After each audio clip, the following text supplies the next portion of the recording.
Palliative care അഥവാ ശുശ്രൂഷ പരിചരണം ഗുരുതര രോഗികളുടെ വേദനയും മാനസിക പീഡയും കുറയ്ക്കുന്ന ചികിത്സാരീതിയാണ്.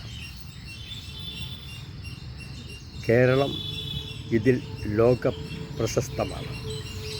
1990 കോഴിക്കോട് ആരംഭിച്ച neighbourhood network in palliative care ഇന്ന് ലോക ആരോഗ്യ സംഘടന തന്നെ അംഗീകരിച്ചു.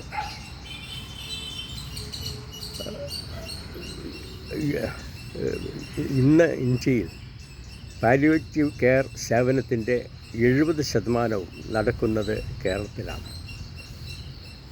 ഇതിൻ്റെ പ്രത്യേകത സമൂഹത്തിൻ്റെ പങ്കാളിത്തമാണ്.